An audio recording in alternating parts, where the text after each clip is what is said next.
Monday Night Midnight Special on the McFiles tonight. We want to wish you a very happy Monday night, and these are old pictures, and that is an old screen there, and McDonald looks like it's midnight right now. We just got in. We've had a day trip back to Tennessee for one day, and we'll be headed back out tomorrow. We're headed to Israel.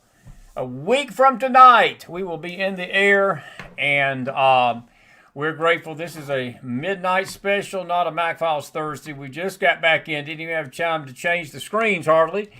And but we're grateful you're with us tonight, and we're going to take your thoughts. We're not going to be with you too long tonight, but I wanted to come on and talk about a few things with you tonight, and get your take on some things as well. And we're grateful that you're here with us if you're on the McFiles news side. And it is good to see a lot of folks in the house tonight. And I'm sure it's going to be, it's good morning. Yes, it is, Carol. It's good morning. Just in the east, it's actually still good evening. In the in the west, it's just 9 o'clock. So it's like sort of in the Western time zone. Not quite morning yet, Smith. And got your card today. Thank you, my dear friend. All of you that have sent us Christmas cards this year, thank you for those sweet cards. We appreciate them. Very interesting times we're living in tonight. And we was hoping that James Akers would still be up. Don't look like he is. I was going to probably bypass tonight and just have a show tomorrow night, but we'll have one tomorrow night too. We'll have James, probably Magdalene Rose too, coming on, and we got a lot to talk about, more so than I thought we would. Big news story today. I'm going to go to the Newswire. We got Breitbart and Gateway Pundit I want to look at. But this Minnesota situation, I'm going to get to the Middle East in a minute. I want to just maybe say a few things up front tonight. You know, this is our final week of the year, and we are about to enter into another year on Thursday. Thursday's the 1st. We actually will be broadcasting New Year's night. We'll probably have a show Thursday night. But I will tell you this, that my biggest concern for our nation, and I'm speaking about the nation tonight, politically, but just morally, spiritually, just in general, we had dinner tonight with our dear friends Chris and Kim Allman, and we were talking about these last 4 to 5 years that the country has seen some of the most chaotic times it's probably ever seen in its history. But this anti-Semitism that is raging has probably been the worst that I've seen it ever in the last maybe year, at least a year, maybe a year and a half. But I really would say it started this summer, and in earnest, and it happened when Charlie Kirk was assassinated. It really became vile when these influencers on social media started accusing Israel of assassinating him, which is absolutely false. It's nothing but bollocks. And we've just seen the temperature rise, and we had Benjamin Netanyahu in the White House today. We've got a quote from him that we're going to talk about. It's ironic tonight that while Benjamin Netanyahu was here, Iran, the people of Iran are basically marching in the streets tonight, crying for freedom. And Benjamin Netanyahu had a very interesting quote when he said that many centuries back, it was a Persian that freed the Jews to come back and build the temple. And he said, perhaps it may be this time the Jews that will help free the Persians. And I think that is going to set the stage for a very intriguing first half of the year. We were going to have Ricky Wilson on tonight. And Ricky was sick. She had the flu, and I was hoping to get her on before we went to Israel. It'd have to be after when we get back in January. She wasn't able to be with us this month, but it was just some scheduling, and her mom's not doing well. But she was sick tonight herself, so please remember her in your prayers. It would have been great to talk to her. But her last show with us last month, she predicted, and she feels like the Lord has showed her, that the first half of this coming year is going to be very, very turbulent in this country. And I don't disagree with her. And I think that we all need to be getting ready for a shaking, not just in the Middle East, but this entire world. Now, I'm a faith person. You all know this news network is a arm. It used to be the main artery of the McFiles. Now it's almost equal to the Faith Network. The Faith Network, we do more airing and shows over there than we do even over here sometimes. But I do believe that these things that are happening tonight are all prophetic. We've got Zelensky in Mar-a-Lago today. Putin and Trump had a 2-hour conversation by phone. There could be a breakthrough in this before even this year's out. This could happen this week. We don't know. There are reports that the Ukrainian government launched missile attacks against Putin's home last night after these talks. And it just... You got two demonic individuals in Zelensky and Putin that I think are just bent on destruction. They are bent on killing themselves, and I don't really think they're serious about ending this war. Trump's doing his dead level best to try to stop it. Trump's also doing his dead level best to make sure Israel is safe, while at the same time keeping bloodshed at a minimum in the Middle East. But there are reports tonight that Iran is trying to rebuild its chemical weapons plant after what the president did and led the attack on this summer. And both Breitbart and Gateway Pundit have reported that. I saw a report on Fox News tonight to that effect. And the other thing is that Hamas is regrouping. And they may very well be planning another October the 7th type attack. And President Trump tonight laid the gauntlet down. He said all below where it's very hot is going to be unleashed upon them. If that is the case, he's not going to put up with it. I have not agreed with his stance on Israel a little bit the last 3 or 4 months, simply because I believe that Qatar, over the holiday, we didn't air much over the holiday. We didn't really even do a news show over the holiday because of Christmas. But one of the stories I did follow and I found very intriguing was there was a report that basically laid the fault of October the 7th at the Qatari government. The Qatari government, it was confirmed, and we were saying this all along in this program. I was saying this for months, weeks, that Qatar had its hand in October the 7th. And now the intelligence community has pretty much confirmed that is true. That they provided the money, they provided the cover for Hamas to do what they did. And when we start shaking hands with these people and inviting these people to the White House for business deals, I just don't think that it's going to bode well for us long term. Now, that's not a slap in the face President Trump. He's president. He can do what he wants to do. But I don't think it's a wise move to be coddling Israel's enemies. And what's happening tonight is when you coddle enemies and you coddle these people, just like we've done with Qatar, Iran sees this, so does Hamas, and they get the idea that America is not as committed to Israel's safety as we say we are. And this is why I believe that Iran is, if this report turns out to be true, and it didn't come off some MSNBC website or some right-wing loon bob website, it came from a pretty substantial source in the news that we have pretty much a lot of faith in, that this is happening. And we'll have to see. I mean, I would just say this. I would be very... of course, Chris is going there. I'm telling you this. Chris is going to be right in the middle of this a week from tonight. I'm going over there. So don't think that I'm not following the Middle East headlines this week very closely. And we're going to be right over there. But I do believe that this Middle East shaking, folks, there's one coming. But I want to say this, and this is really what I wanted to start off with tonight, talk about, and we'll get your comments on it.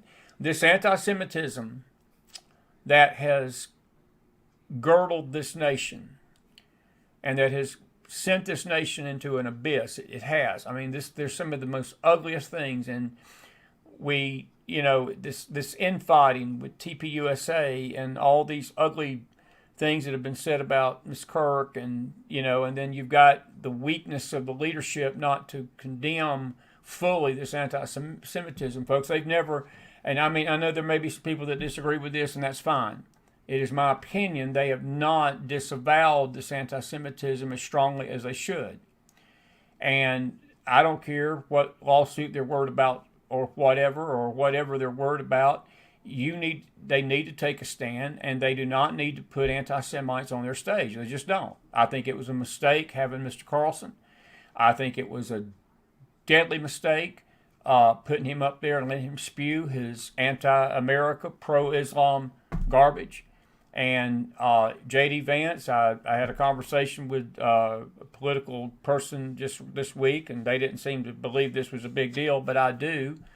When J.D. Vance embraces Mr. Carlson and does not disavow it, it brings an issue that, they argue, well, we're trying to get everybody under our tent. Well, let me tell you this. Getting everybody into your tent does not mean you bring enemies into your tent that want to destroy you. And the ideology that these people are pushing is an ideology that will destroy this country. And this fraud up in Minnesota is based on Somalians that have misused our welfare program and our Medicaid program. Somalia is a hotbed of Islamic jihadism. Ilhan Omar is a jihadist. The squad, 4 of these ladies that are in Congress are jihadists. And more of these Islamic-based people are jihadis. And I want to say this to the Muslim community tonight. We don't hate you. We don't hold any ill will toward you. But your religion holds a lot of ill will toward us. Your religion calls for the murdering of Jews, and your religion calls for the slaying of Americans and cutting the heads off the infidels or anybody that don't bow down to your religion. My religion don't do that. My religion is Christ. I'm a follower of Jesus. We don't, in our Bible, we don't call for the beheading of our enemies. We call for the love of our enemies. Your religion calls for the beheading of your enemies. Your religion calls for the takedown of any government, any kind of movement that doesn't submit itself to you. That's what Islam means. It means submission. Your religion does that. We don't hate you. You hate us. But common sense, and I think the good Lord above has ordained this government to protect the American people from such threats. And when we seek to remove that threat from among us, that is not being Islamophobia. That is not being anti-Christian. That is not being anti-Jesus. That is not being a Christian and not being a good moral person, and you Christians hate Muslims. No, we don't hate Muslims. The Muslims hate us. And the Muslims hate the Jews. So common sense would tell us you don't need to let your enemy that wants to kill you into the fold. You don't let him run wild in your government and control government policy that affects billions of people in this nation. That's just common sense, folks. It's just common sense, which is at a premium these days, all over this country, all over this globe, and especially out there in that world of the internet, especially out there in this world of TikTok and YouTube. And these godless congressmen, these godless senators up there in Washington, D.C., many of them who are being paid money by these governments to do the very thing that they're doing, to sell America down the toilet. And look, I respect President Trump. Look, I was driving home today, and gas down here in the South, we've fallen all the way to $2.13 a gallon. That is unreal. But just 2 years ago, our gas was pushing $4 a gallon, even in the South. When you folks out in California and New York were $8, $9 a gallon, it was crazy. But we've seen gas drop this year, and it's dropped dramatically just in the last maybe month. We were at $3 a gallon easy before Christmas, and it's all the way down to $2.13. And I just, going home today, I was just sort of quietly saying, thank you, Lord, and thank you, President Trump. Thank you, Lord, and thank you, President Trump. Things are beginning to work. But I want to tell you this tonight, folks. It don't matter how big our economy gets. It don't matter how good our economy gets. If we've got enemies in our country that want to destroy us, we're not going to have an economy to destroy, because they will literally bring this country down to the place that it won't matter how good our economy is doing. The number one job of the President of the United States is to protect and serve the people and keep us safe from all enemies, domestic and foreign. He is the executive in charge. He's the commander-in-chief. And I'll say this tonight. I know that this may not be the common thinking out there, and that's fine if it's not. But it's mine. This is the McFile Midnight Special. When you coddle Israel's enemies, and you coddle the enemies that seek the destruction of Jews, and you know, I don't know if you feel the same way I do. Look, I've heard some of these people out there that have justified Tucker's actions and Tucker's words and saying, well, there's levels of anti-Semitism, and you know, there's anti-Semitism that, you know, Hitler used in calling for the extermination of 6 million, and Tucker ain't embraced that. Well, oh yeah, he has, because you've got Nick Fuentes that basically says Hitler was a good guy. Tucker's anti-Semitism takes on a religious nature, because his latest craze is that the Jews are not the real Jews. And we've heard this from religious circles. I've seen this on religious platforms and religious chat boards for the last year, that this current state of Israel is not the real Israel. It's not the Israel of the Bible, which is a complete fallacy. It's a complete lie. It's bollocks. It's BS. And people that embrace that kind of stuff, they deserve the darkness on their heart. I'm going to say this to you tonight. It's a spiritual principle. When you embrace something knowing it's wrong, and you embrace that, and you continue down that road, and you don't pause not to embrace darkness, and you don't stop not to embrace false doctrine, the more darkness you embrace, the more darkness you go into and you accept, the greater darkness comes upon you.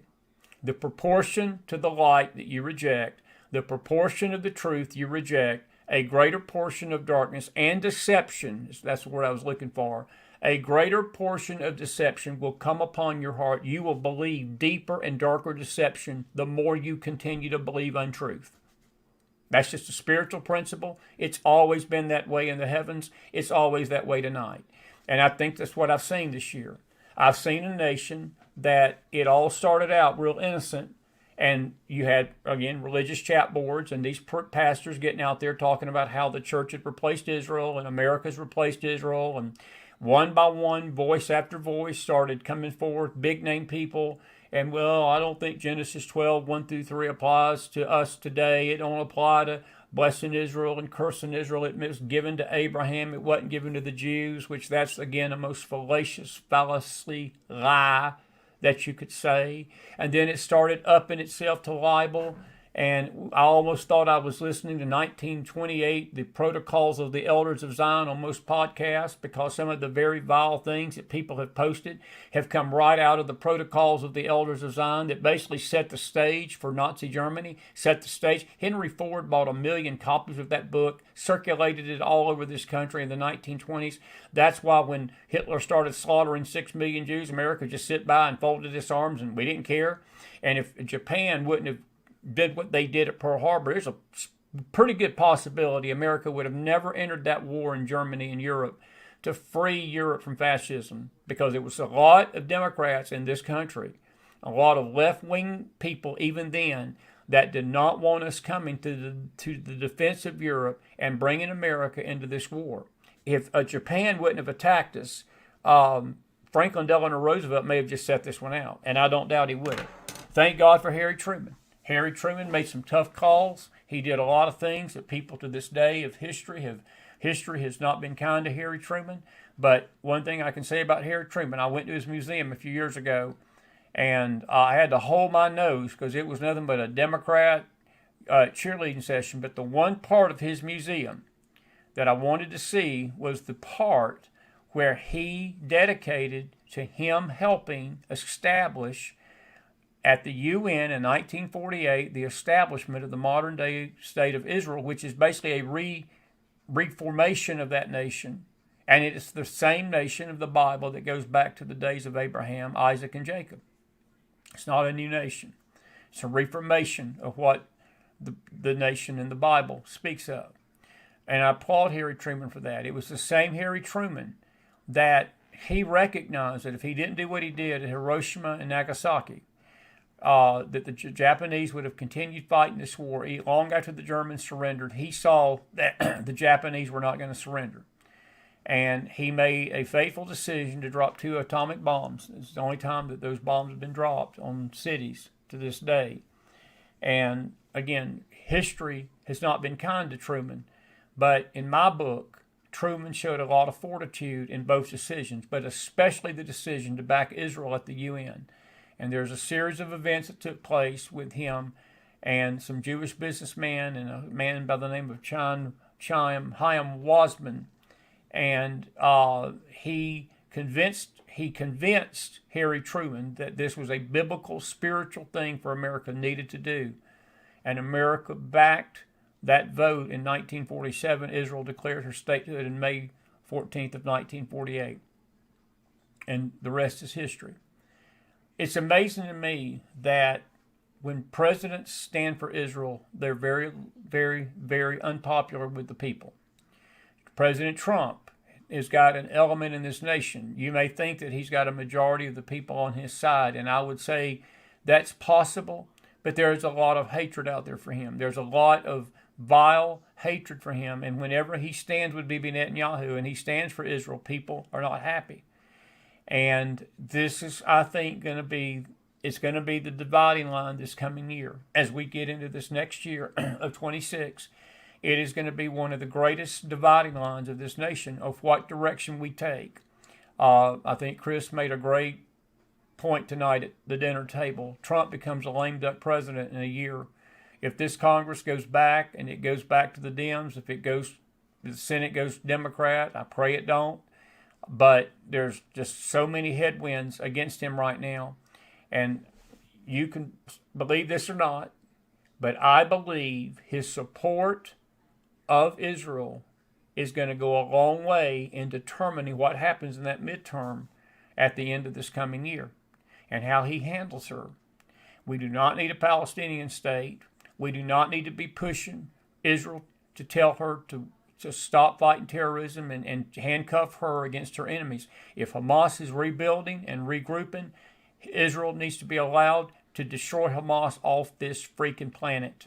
If Iran is building a nuclear facility again, and there's evidence that this chemical facility that we destroyed, they're trying to get it back up in operation, what the United States and Israel does is, I think needed, and it's got to be done. And America doesn't need to be handcuffing Israel. She's our only ally in the Middle East. To hear it spoken of in this world of the internet, though, tonight, you would think Israel is the great Satan. And while we've got that kind of stupidity and absolute foolery going on in our nation among voices that should know better, people that should have a brain and have some common sense to them, we've got an enemy within, folks, that is rapidly developing. They're rapidly rising. This fraud in Minnesota is more dangerous. It's not just about welfare and Medicaid. This is an enemy within our borders, and you've got a governor up there that has overseen it, an attorney general that's overseen it, and now you've got judges. That there was a guy that was convicted this week of a $7.1 million embezzlement scheme with Medicaid. A three-panel judge, three women. I won't get into that part. I'll just say 3 women overturned the conviction totally. Throw it out. Said, you can go free. You can go free. You've got a Clinton judge tonight that the Department of Justice was getting ready to look into Comey's communications because they're not done with Jim Comey. And she says you can't look into his personal records because you've got no probable cause. Pam Bondi sits on her butt and does nothing about this. And people are growing very frustrated with her tonight. And I have to say, folks, I'm one of them. I have to tell you, I'm one of them. And I gave Pam Bondi a lot of leeway at the beginning and so forth. I want to just put up a couple of screenshots, and then we'll play a video or two, and then I'm going to take your questions tonight. But this is the three-panel judge right there. This is from Eric Doherty, great guy on X. Multiple corrupt Minnesota judges are under fire for dismissing a flurry of recent Somali fraud cases. Judge Sarah West, Yusuf, I can't pronounce their names, she dismissed the case against Adafada Yusuf. I wonder what religion he is. Judge Amber Brennan dismissed the case of Yusuf's wife, Lul Ahmed. And then Judge Hillary Caligari, that name itself sounds evil, throughout the case against co-defendant Adawi Muhammad. I wonder what religion these people are. Whoa! Millions of dollars are stolen, but the conviction wasn't allowed because the judges say so. There was no evidence, and now there is a move afoot by one of the Minnesota senators up there tonight to have these documents unsealed and look at these case trials to be sent up above their pay grade. But you're dealing with a Supreme Court of Minnesota that's just as corrupt as they are. The Attorney General, and Keith Ellison, is not going to do anything. He's behind this. And these judges won their recent races recently with absolutely no opposition, folks. This is why this dangerous situation in Minnesota is more than just about money. But what bothers me is this lady right here, because she should and could do something. She could do something about this all. And Chicago Ray, I think, sums it up better. Arrest Tim Waltz, arrest Elon Omar, arrest Adam Schiff, arrest the J6 committee. By the way, the 5-year limitation on the issue with J6 ends Thursday. If Pam Bondi doesn't do anything this week to that J6 committee, it won't be done. And she's got the power to do it, and she's doing nothing. And arrest Nancy Pelosi. And there's others on that list that she should be arresting too, but there has been absolutely nothing done. Nothing done. Nothing done whatsoever. And anyway, that is that. But that is a very dangerous trend. This is President Trump today. This is President Trump today with Bibi. He's in the White House tonight. And I love what Bibi said. He said that Israel has never had a friend in the White House like President Trump. His leadership, clarity, and unwavering support for Israel are exceptional. True friendship is proven in moments of challenge, and President Trump has stood with Israel every step of the way. I agree with that for the most part, but I will tell you this. I've talked to people in Israel. They were not happy when Trump forced him to apologize to Qatar. There's a lot of people in Israel felt like that Bibi was embarrassed by that. And while Bibi ain't going to publicly say anything about it, it was not handled the best by our government. But I will say this to President Trump.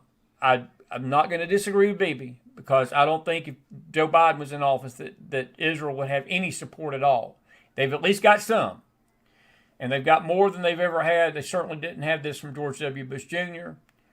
His daddy sure didn't give them this. Clinton sure didn't do it. Obama sure didn't do it. Trump has been the most pro-Israel president we've ever had. But I just caution him tonight, and I love him. I respect him. He's done a wonderful job this past year. I'm going to get your take about what he's done this year. This will be a theme this week as we wrap this year up, some of the accomplishments that he's made. And look, I believe the man has done an exceptional job cleaning this mess up that we've had for 4 years. But I caution him, among caution, you do not need to be coddling Israel's enemies. You do not need to be shaking hands with Israel like you're doing there, and then shaking hands with those that want to destroy you on your other hand. It ain't going to work. And that's just Chris. That's just my opinion. You can see things differently, and I'm sure that more people that have got a higher pay grade than I do might disagree with that and feel like that everything's been fine. But I'll just say it like this. I think this is going to be the dividing line this year. And I'm going to tell you this tonight, folks, too. While I'm on this subject on this Monday night, now Tuesday morning. It is morning now, Carol in the East. It's the dividing line for the church, too. It's the dividing line for me and you. I know that there are spiritual things that are going to happen and coming, as it relates to the nation of Israel, and most of them are not good. Most of them are not good. But I believe that you're going to see a dividing of the sheep and the goats, even before this judgment of nations that's recorded in Matthew 25. You're going to see a separation of those with the heart of the shepherd and those with the heart of the devil in this. And Amir Tesfari tonight, and I'll probably play that tomorrow night. I had it saved and lost it. But he gave a speech this week here in America, and he was over here, and he basically laid the law down.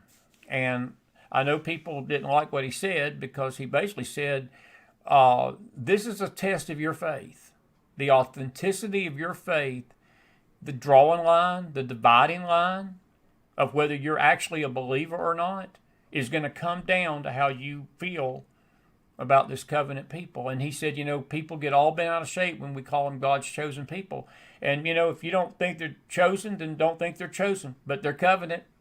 They're covenant people. God's made a covenant with them. He made a covenant with Abraham. He made it with Isaac. He made it with Jacob. He made it with Moses.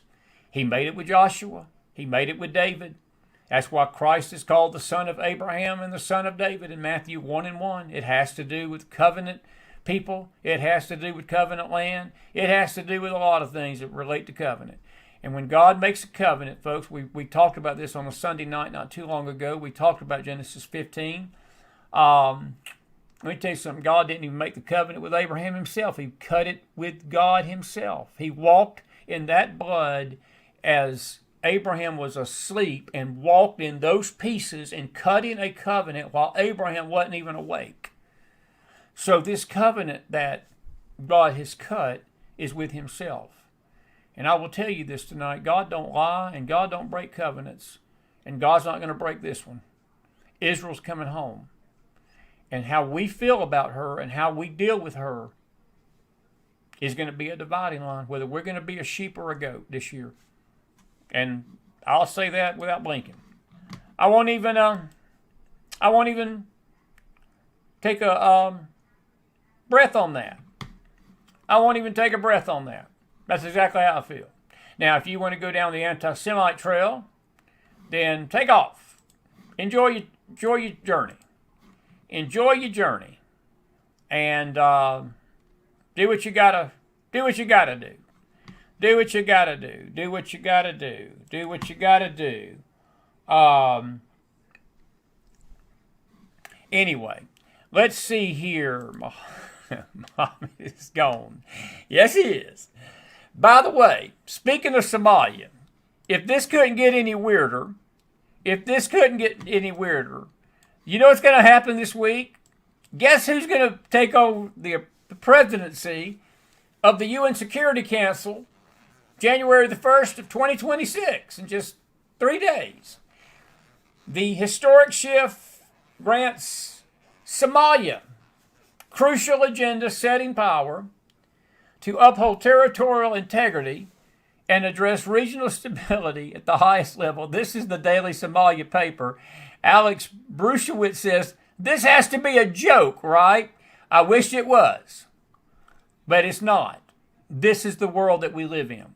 Somalia is going to be the head of the UN Security Council. Yes, that same Somalia that's at the heart of this fraud in Minnesota. Yes, this same Somalia that Ilhan Omar came from illegally to marry her brother to get here. By the way, here is the story I was talking about. I think this is Mark Levin. Yes, this is Mark Levin. Iran making chemical weapons, and Hamas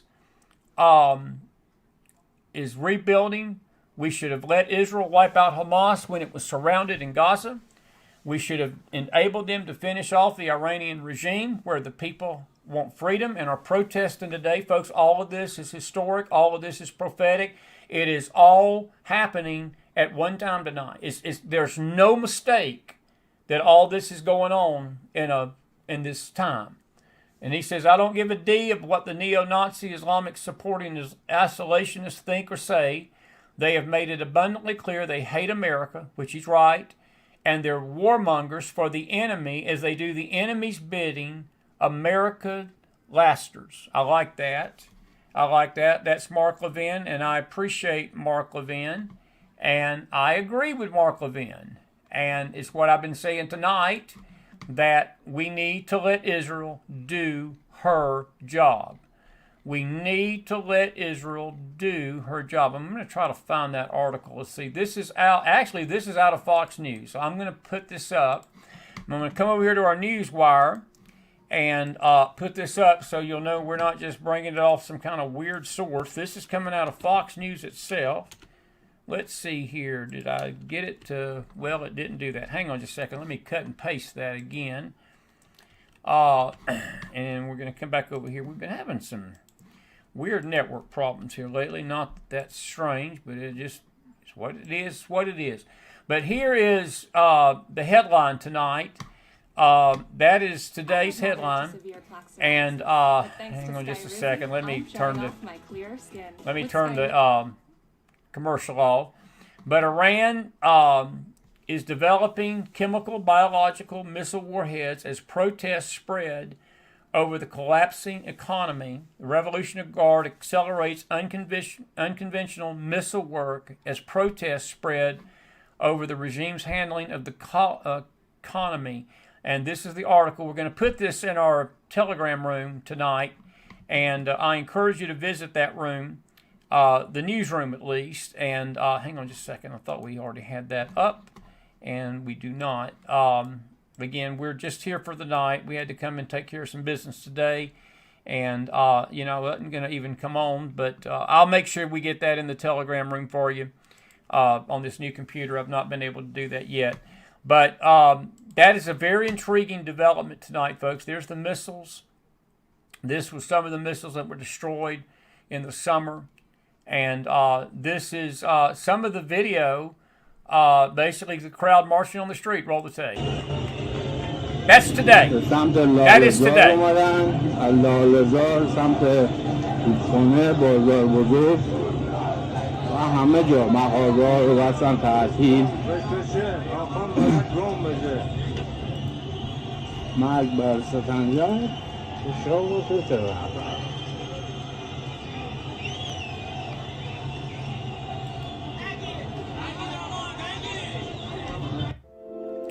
And that is from Fox News. And there's some of the, this is some more of the protests. This was after a woman died in 2022 and so forth. And folks, this thing in Iran is worth watching. And again, this is something that we're going to be talking about as we get into this new year.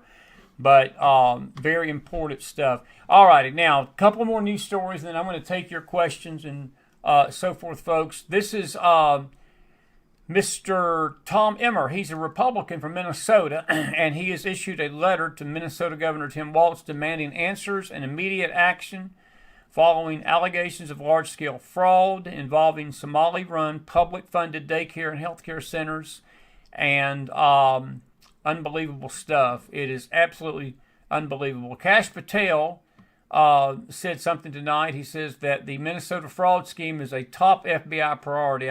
We've heard that one before. And here is Tom Emmer's post today. $4 million of hard-earned tax dollars go into an education center that can't even spell learning correctly. Do you notice that? I don't. Where's my widget at? I got to get my widget at. Some of you may see it, some of you don't. Let's see here. Even McDonald knows how to spell that. Learing. That's supposed to be a nursery where millions and millions of dollars are going into. Roll the tape. Let me see here. Whoops, let me get that off, then I can roll the tape.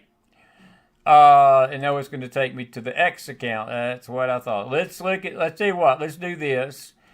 Let me see if we can download it off of X, and then maybe we can... Oh, I can download it. Good! Because I want you to listen to what this guy says. This is very interesting stuff here. Watch this, and this is from Minnesota Today. Roll the tape.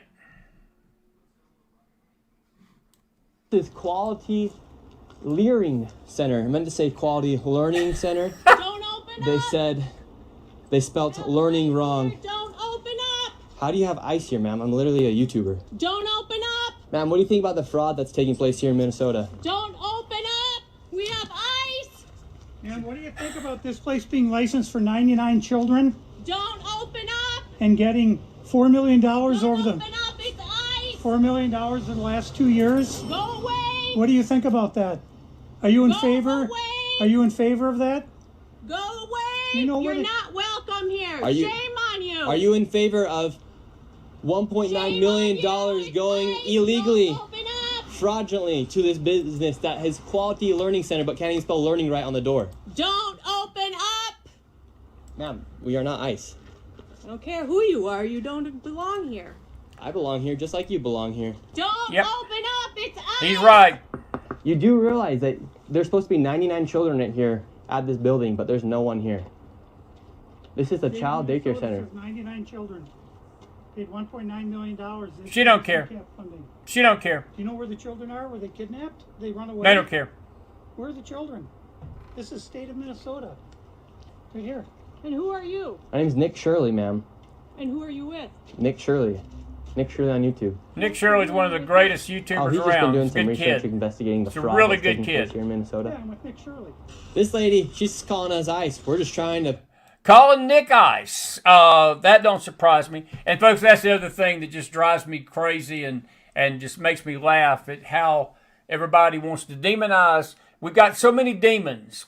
ICE is a demon. Israel's a demon. Trump's a demon. Christians are demons. The McFiles is a demon. Everybody's a demon. Everything is a demon. Except those that are actually evil. That daycare has no kids in there. And they have gotten, I think, what does this say? Millions of tax dollars from the Minnesota government. Liberal white women will accuse you of being ICE. That's exactly what she did.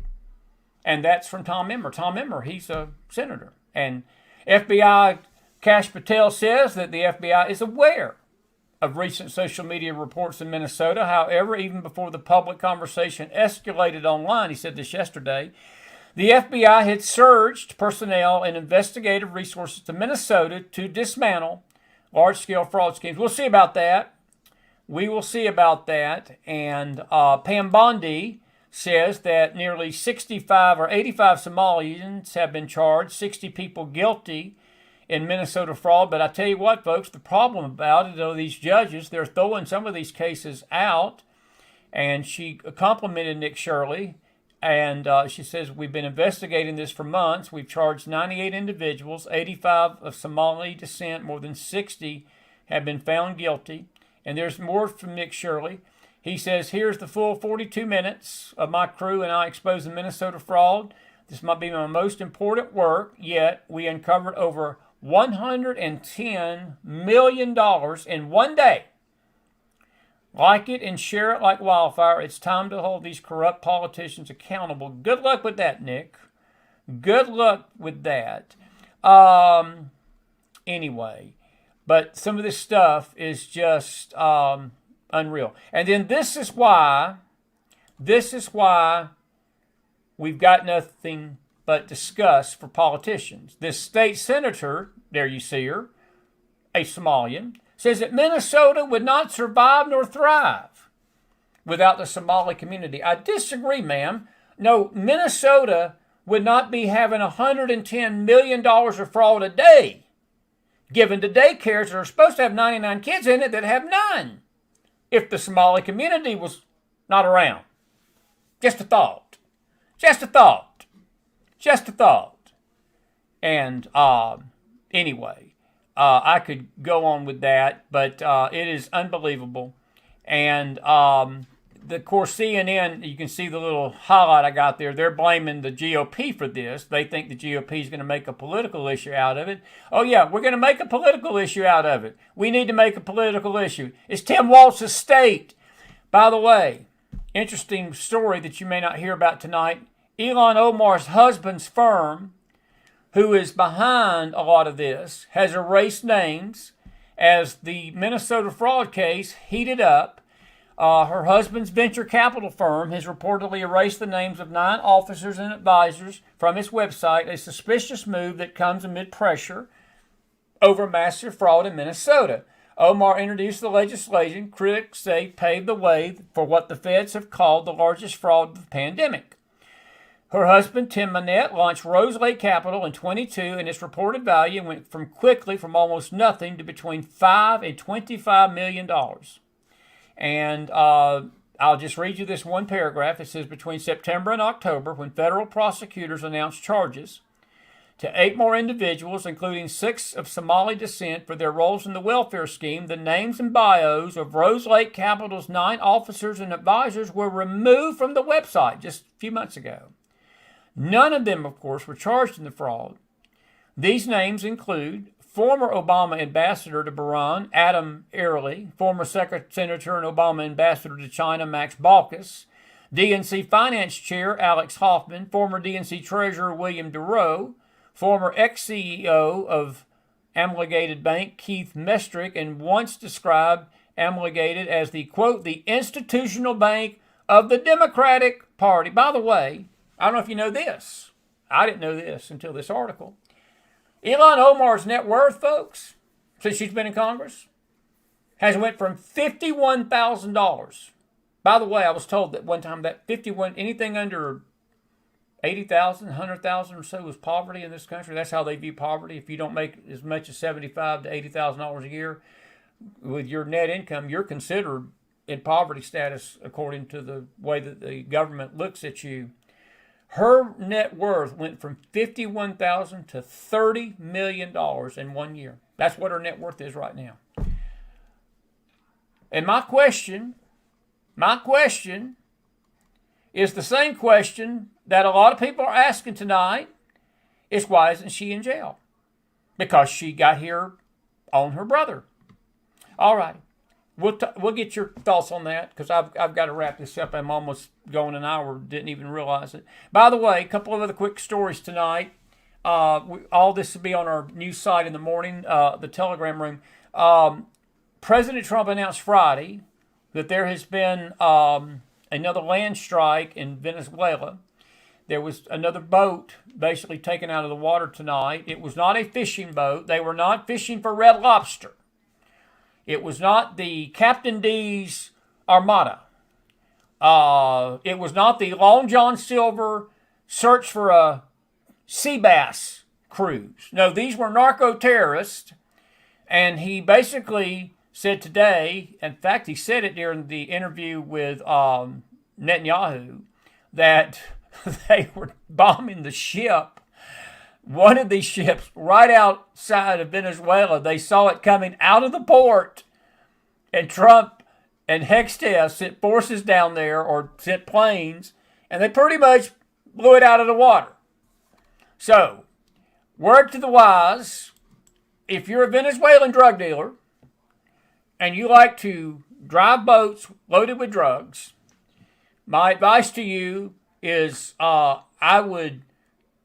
before you get up in the morning, I would kiss my family goodbye and kiss your backside goodbye. Because we're not going to put up with it here in America no more. And your buddies in Congress can whine and scream, and your people you're bribing, and the media you're bribing, and all these Ilhan Omars and people like that, Jamie Raskin, and all these calling Trump a crook and a criminal and a thug for doing this stuff, and what's the jackanape's name? Chris Murphy in Connecticut, and Dan Goldman in Massachusetts, all this bunch, and Trump's just a thug. He's just he's just a gangster. He has no right. These are just innocent fishermen. And all these females, all these liberal whites, ladies running their trap and acting like this is some God-ending Armageddon work because we're blowing narco-terrorists out of the water. Well, whine on. Whine on, cry on. I really don't care. I'm talking to the fish owners and the boat owners. I would kiss your butt goodbye. I would kiss your family goodbye. If you ain't got life insurance, I would probably take some out before I got in that boat. There's a new sheriff in town. And you know, I need to say it again tonight. I'm 1,000,000% behind it. I got no sympathy. None. For what Trump's doing. I'm grateful he's doing it. I told my brothers this weekend, we had a great time with them over the holiday. And I told them both, I said, this is the first president, told Chris and Kim this tonight, this is the first president we've ever had. Even Reagan, as much as I respected Reagan, he did not confront the drug cartels as Trump is doing. And Mr. President, I may not agree with you on everything.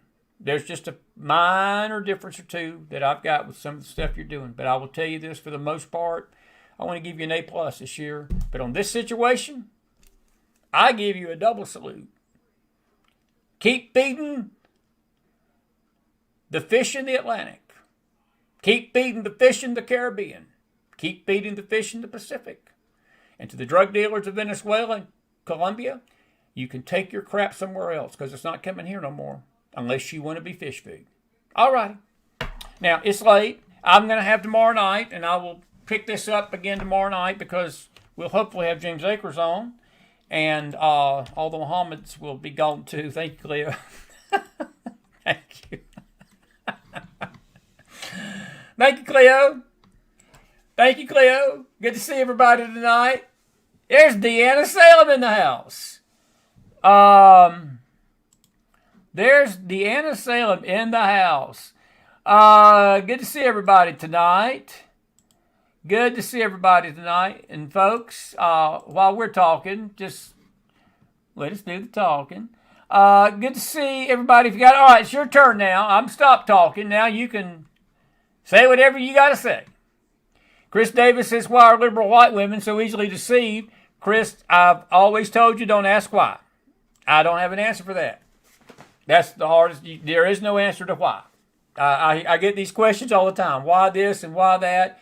Why liberal white women believe the way they believe? Chris, I can't answer that. Maybe you can find somebody, and I'm not saying this snarky to you, buddy. I love you to death. You're a dear friend. I have no answer for that. It's not just liberal white women that are deceived. The whole freaking universe is deceived. I mean, I've never seen more crazy stuff in my life. I mean, you know, the thing with the UN, I mean, if there's ever been a reason, look, there's always been a voice in America, a group of people in America, including myself, that have screamed that we need to get out of the UN. We need to kick the UN out of here. They don't need to be doing this stuff on our soil. They need to be sent packing to Europe. And no president has had the gumption or the courage to do it. I don't know if Trump's going to do it. But if there's ever a reason to get this bunch out of here, you're basically turning the head of the Security Council over to a America-hating, Jew-hating country. And we're paying for it. We're paying for it.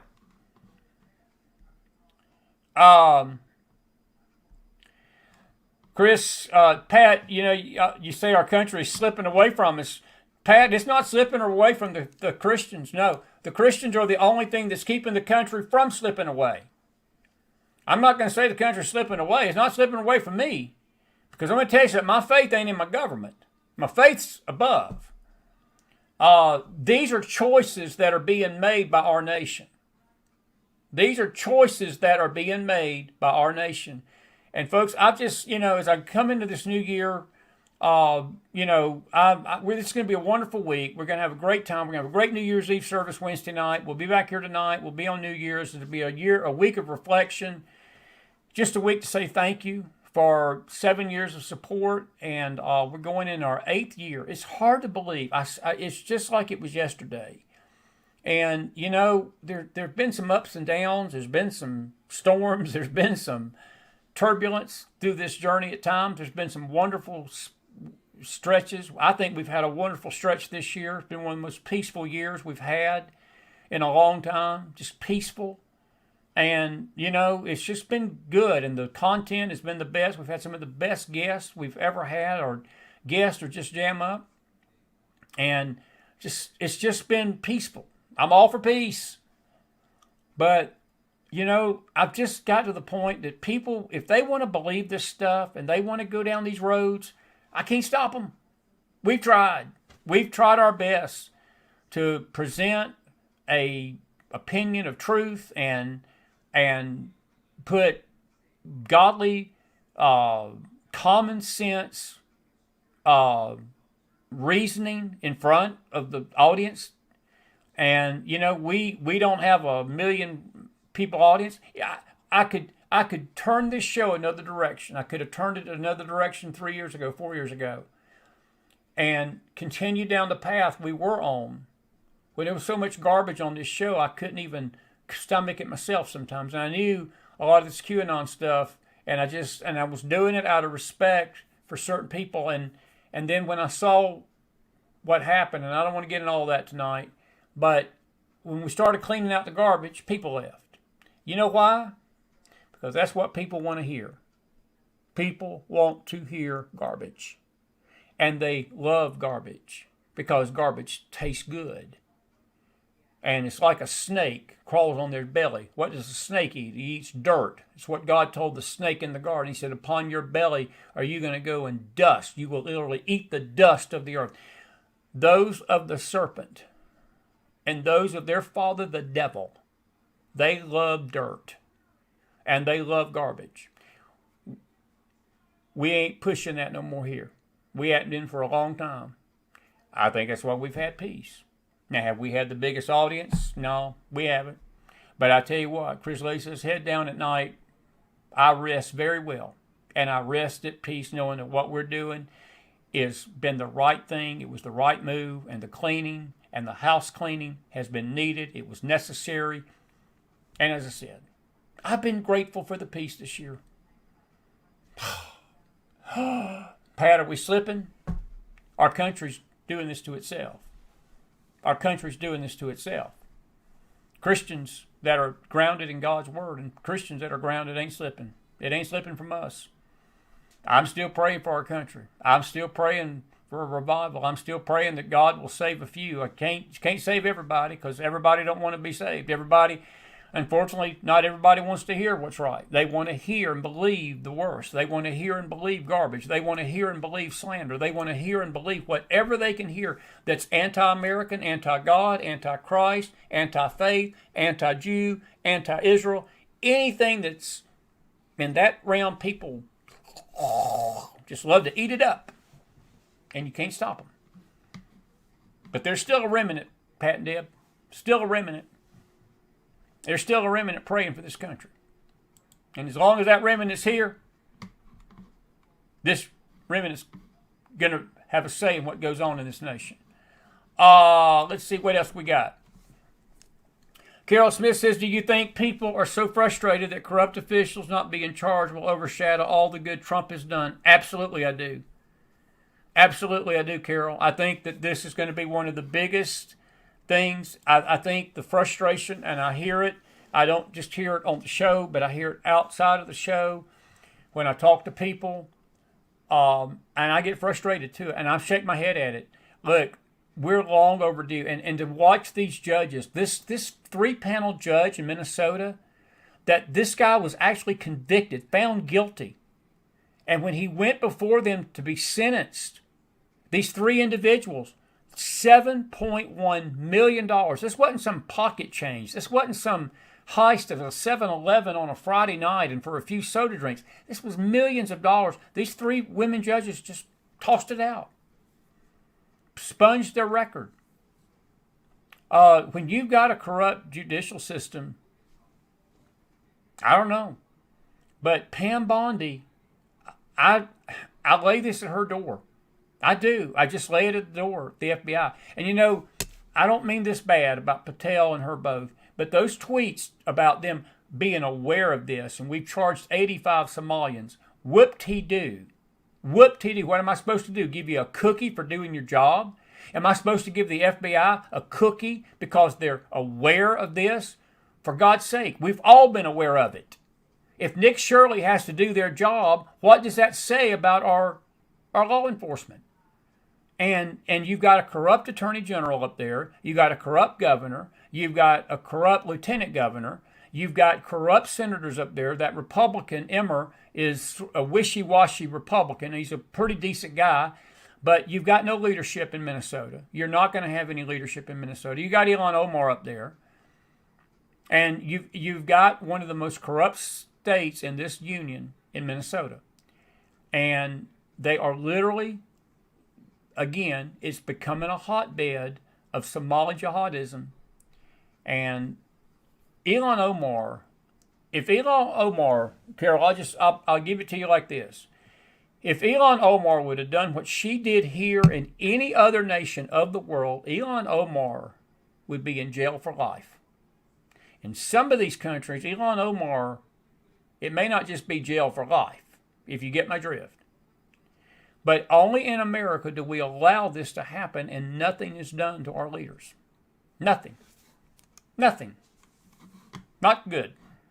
Not good. So yeah, it's gonna reflect on Trump. It's gonna reflect on Trump. It's gonna reflect on Trump. Betty says people are fed up with all the corruption and nothing happens. Betty, I totally agree. That's what I'm just saying. Look, I don't want there to be criminal charges brought against people just for the sake of bringing charges, but there's enough evidence out there. Look, if Nick Shirley can uncover this, he's just a YouTuber. He's a good guy. He's a good kid. And I'll watch some of his videos sometimes. And he does a great job of investigating. If these YouTubers and these X accounts, folks, I look at this X account, and there are just common, everyday citizens that will post facts and documents, not just hearsay. They won't just there's some that do this, but a lot of the X people, they will post documents of fraud and corruption. And I know good and well, if a common citizen can get access to those documents, and a common person can do that, and they can recognize it as evil, why can't our government do this? Carol, to your point, it will overshadow Trump. Because I think people are not going to give two bit pins whether the gas is $2.50 if these corrupt Democrats get away with this stuff. And it's not just corrupt Democrats, it's corrupt Republicans too. It's all of them. It's all of them. These J6 committee, every single one of these J6 committee people need to be in jail. Every single one of them. You know, we heard all this talk here about a month ago about Biden's pardons. You know, President Trump made a big deal about Biden's pardons are null and void. Okay, if his pardons are null and void, why isn't there charges on those people that did this atrocious acts to the J6 defendants? Folks, these people, some of these people, we've had a few of them on our show, they'll never recover the loss that they suffered in their lifetime, what was done to them. J6 was not an insurrection. It was not an insurrection. The media convinced the country it was. That J6 committee convinced it was because they hated Trump. Nancy Pelosi, even tonight, is out there saying that Trump's going to stand before God at the judgment and give an account for the J6 role. That will be his legacy. No, it won't, Nancy. No, his legacy is going to be putting your backside in jail for insider trading. That's what his legacy is going to be. That's what his legacy is going to be, Nance. What's your legacy? Your husband being caught with a pool boy, naked, half naked one night when somebody broke into y'all's house, and you being the aunt of Gavin Newsom. Well, I think I'll take Trump's legacy any day of the week. Any day of the week. I'm just in one of my good moods tonight. I am just all in my good mood tonight. Carol, it will affect the midterms. Yes, it will affect the midterms. It will affect the midterms if this is not done. I believe that, I heard somebody say this tonight, and I've got the post. We'll do this tomorrow night, and I'll talk to James about it. But somebody posted that very thing tonight. He said that the MAGA community is already fragmented because of the Tucker and the Candace and the TPUSA stuff. It's already shaky because there's some of the MAGA community, folks, and I'm part of this. I do not like what I see happening with a segment of our movement that is violently, not violently, but VILE, being very violent. They're anti-Semitism toward Israel. I don't like it. And when you've got the Vice President of the United States refusing to condemn it, what do you do? What do you do? What do you say? And then I hear all these people extol how great he is and how wonderful a young man he is, and I'm not doubting that, but it's going to hurt. And I think that we're already fragmented as it is. You got half of the church that hates Trump. You got half the Republicans that hate Trump. I got a dear friend, and she's an older lady, and I love her. And I had lunch with her the other day, and she looked at me and she says, "I'm glad Comey got let go." And I said, "What?" She says, "I just think Trump did this to score political. It was retaliation. I'm glad the judge threw the case out, and I was shocked because it wasn't coming from a liberal. She's not liberal, but she voted for him. But her support is shaky. It's wavering. It's already wavering. So is all this going to affect it? I think that if we see these people walk without any kind of criminal activity or criminal charges being brought against them, it's going to. And I tell you something, Carol, too. This is the danger of it. And I cannot even some of my dearest friends don't agree with this because they think we need to turn the other cheek, that we don't need to act like them. And I'm not going to disagree with that. I'm not asking for an eye, tooth for a tooth, but I will tell you this. If you don't put these evildoers in jail for what they've done in breaking the law and trying to get Trump and doing the things to the country they did to try to destroy the country and destroy Trump, to get Hillary elected, to lie, and to bust our Constitution into pieces, they'll do it again. They'll do it again. And I will tell you this, I've got a deep sense, folks, that if Trump's, after he gets out of office, that if the Democrats take power, they are gonna come after the conservative movement in a way that we've never seen. And this could all be fixed. This could all be fixed. They do not need to be able to do that. And they don't care what laws they break to do it. They've even said it. Eric Smallwell's been out there bragging. Jamie Raskin's bragging about it. They just salivating. The media's salivating at what they're going to do. This don't have to be this way. We can have justice and law in this country if we want it. I just don't know if we're that serious about it. I don't know if we're that serious about it. Good question. It's a good question. Any other questions? Real quick. Let me see what's going on in Facebook tonight. Pat, you said something about AI. Let me go back to your question about AI. I want to answer that question. I think you said something to the effect, well, truth went out over AI. Pat, I had a long talk with my brother. My brother is retired military. And who was it I was talking to this week? I've seen so many people over the holidays, and I've been sick this week. Kathy's been sick. We've all been sick. It's not really been the best Christmases for us. We spent the day laying on the sofa. I was helping her and she was helping me. We were so sick. It was terrible. It was good to be with each other, but it's just been a rough Christmas. But we did get to see a few folks. But I don't know who it was that was telling me they were very concerned about the crypto. I know who it was. It was the Shell Nuts. Saw Randy and Paula one night, and we were having dinner, and Paula just looked at me because she's a conservative, and she watches our show from time to time, and she said, what do you think about the crypto? And I said, I don't like it. I said, because they can push one button and all your money's gone. And she says, you don't think it's any safer than regular money? And I said, I'm not saying any of our money's safe. But I said, at least if you got a dollar bill in your hand, you can say you've got a dollar bill. They've done away with the pennies, by the way. All these stores are telling you got to use a card or use the correct change. But the AI thing came up. And I just look at the two as the same because it's a great question. I wish I could answer that. Do I think it's going to win out? I think it's a very big challenge. I think it is a big challenge, and it's going to be one of the things in 26 that will be challenging this country. I think that James Akers has made some great points at times on the show that he's very concerned about it, the rise of this AI. And, we joke about it in the Bible studies about don't believe anything you hear, but only half you see.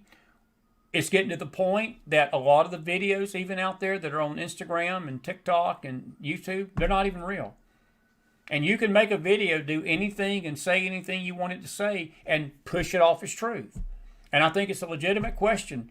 And it's going to be a challenge. It's going to be a challenge. As I said, I'm just grateful our faith is intact because we're going to need it in these last days. We're going to need it in these last days. Roger, I'm with you, my friend. There ain't no more evil building in the world than the United Nations. I'll agree with it. I'll agree with that, my friend. I'll agree with that. Roger, you said, I heard Trump almost conceded the midterms will be in question. Roger, I heard that same thing too. I don't think he's conceded it, but I think that he needs to realize, and I think Trump does.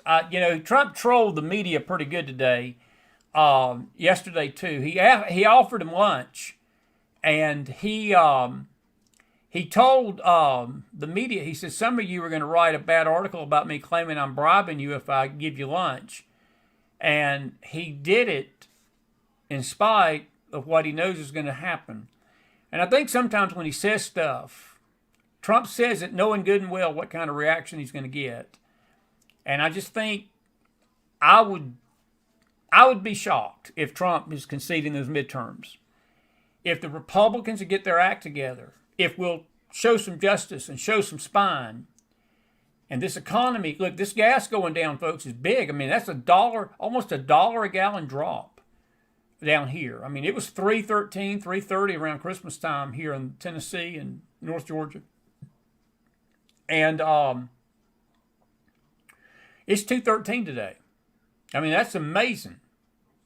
I think if the economy starts percolating, as I believe it will, it may take it a little bit of time, it may be the spring, I still believe there's time for these Republicans to get their act together. Let's just hope they do.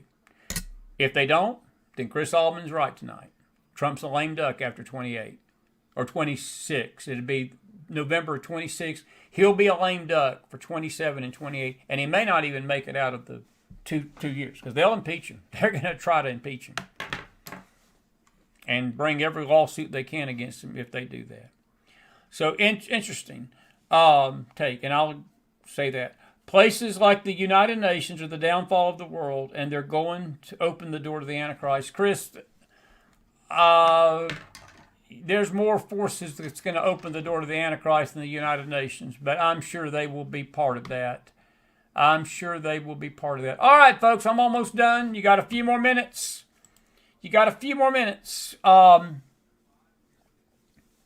Any other questions over here on YouTube tonight? Good to see Cleo in the house tonight. Good to see you, friend.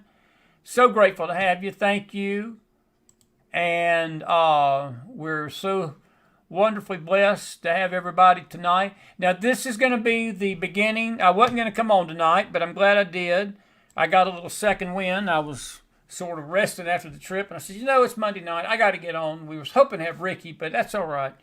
We will have somebody with us tomorrow night. We'll have a Wednesday night New Year's Eve special. We'll give you times and dates. And we will be on here Thursday and Friday night because this will be our final shows of the year. Actually, the two shows Thursday and Friday will be our first shows of the new year. But technically, it's the final show for a while because we will be leaving for Israel a week from tonight. The plane will be leaving Fort Lauderdale. I'll be driving down Sunday and boarding the plane probably around 2 o'clock, and we leave and we'll be in Israel Tuesday morning, the 6th, and we won't be with you for about 2 weeks, and at least like in this format. We'll be coming to you from Jerusalem. We are going to try to broadcast. We're trying to work on that right now and get the computer set up and ready to do that, but Magdalene Rose will be filling in for me a couple of nights. She'll have a guest or two. And while Magdalene's here, please respect her and be kind to her. Just treat her like you would me. Because I don't want to hear from my goddaughter that people will rude to her. It will not be well for the folks that are rude to her. But she's agreed to help me out a little bit a few nights. So we'll have some shows during those 2 weeks, but I won't be with you in person like this. I'll be in Jerusalem with you. It will not be an AI-generated figure. I'm just going to say that. I am not going to be. I will literally be in Jerusalem. It will not be AI-generated. This is not an AI-generated image. This is real Chris. I could, I'm clapping my real hands. You can hear the sound. It's not just some AI image. Sorry. Lord have mercy, the stuff I have to explain on this show. Lord have mercy, I have to explain this stuff on this show. If you'd like to go with us to Israel in October, thank you, Cleo, 26. Please email us, McFilesForum@gmail. Put Israel in the subject line. We'd love to have you come because it's going to be a good trip. We're going this time with Pastor Hendricks down in Tallahassee. He's my son's pastor. I'm really excited to get to know him on the trip. And it's going to be a great time. It's going to be a small group, which I'm grateful for. It's going to be, more intimate. We can spend more time at these places. If you had a bigger group, sometimes you can't do that. But it's a perfect size group, and I'm grateful that the Lord provided a way for me to go. And we're going to be sort of spying the land out for you to come with us in October of 26. You don't want to miss this trip. It's going to be wonderful. And if you've never been, it'll be a trip of a lifetime. If you have been, we'd love for you to come be with us and meet us in Israel. Some of you have never met before. What a place to meet, right there on the Sea of Galilee and the Jordan River. And we'll be doing some things, and we'll do our best to bring you coverage from there as much as we can. We'll have a lot of video uploaded to our YouTube channel and our Facebook page, and certainly the Telegram rooms. So please be sure to subscribe to everything and so forth. But this is sort of a reflection week. We'll be reflecting on this past year, and we'll have a show Wednesday night dedicated to that, and Thursday night for sure. But I just want to say this as I go out tonight, folks. I want to thank every single one of you that have watched us over these past 7 years and supported us and loved on us, encouraged us, been with us through thick and thin, and I just appreciate every single one of you. I do. Every year is different. We go into one year different than we did the last, and I'm sure this year of 26 will be in many ways the same, but there will be changes and things will happen. It's just life, and it's just the way things is, and I've just learned to take those things in stride and not get too stressed about it. But I just want you to know we've never taken you for granted that you're out there, and I'm grateful that even at this late hour, we've got close to 300 people watching us tonight. And for an old redneck Southern cracker like me to have that kind of audience every night, I'll take it live, because we get more than that. We usually do, when the replays play, we got more than 200 or 300 still. And after all these years, people still want to listen to this redneck. I'm grateful for it. I don't care how many is out there. But we're not going nowhere. And next year's going to be the best ever. And I want you to stay with us. It's going to be a good year. I will tell you this as I leave you tonight. I'll repeat Ricky's words. I do believe, folks, 26 is going to be a very turbulent year at the start. I do. I sense it. I think that there is a change in the wind, and we're going to need each other as both patriots, as believers, as family. I hear a lot of people come in and they say this is the Mac family. I don't mind you saying that. Doesn't threaten me a bit. But I'm going to tell you this. You're going to need your faith family. You're going to need your family this year. You're going to need people of faith. You're going to need fellow believers like we've never needed each other. That's why it's a disgrace to see the church tear each other down. Because, folks, listen to me. Without the church, without the influence of faith on this earth, this world is gone. That salt and light of the believer is the only thing that's standing between this world and complete lawlessness and complete chaos. That's you and me, if we're saved tonight. And we're going to need each other. And we better come to grips with that the only friends that we're going to have on this earth are people of faith. And that world don't understand it out there, but their greatest friend in these coming days are going to be people of faith. The same people they mock, same people they slander, and they laugh at and mock at and say all sorts of ungodly things about. They're going to come looking for us when these times get rough, because they're going to know who we serve. And that's why I believe this coming year it's going to be more important than ever that we fellowship with each other, we stay in touch with each other, we communicate with each other, we love each other, we lift each other up in prayer, and we lift our nation up in prayer, including President Trump. And please lift your host up in your prayers too, because he sure needs it. But I just want to tell you I'm grateful for you tonight, always. We'll always be grateful for you, regardless of the path that God has us on this coming year. May the Lord bless you. It's been a great night tonight. Grateful I came on. And if you got something out of the show, put some fire in that house. I'll see you back here tomorrow. Bible students, it's probably unlikely I'll see you in the morning. I'll see you back on Wednesday. I'm going to cram a week's worth of Bible studies into 3 days, starting Wednesday, Thursday, Friday. But we can do that. But listen, may the Lord bless you all, and I will see you back here tomorrow. There is a small chance, my Bible students, I will be here in the morning, but it'd be early if I am. Listen, God bless you. God bless your families. God bless this great nation of America and this nation of Israel tonight. Prayers for all these stories that we've been talking about. You take care out there. Have a good night. Get some rest. And we'll see you back here tomorrow on the McFiles with your host, Christopher McDonald. I want you to enjoy your night. Have a good night, everybody. Be blessed out there. See you tomorrow.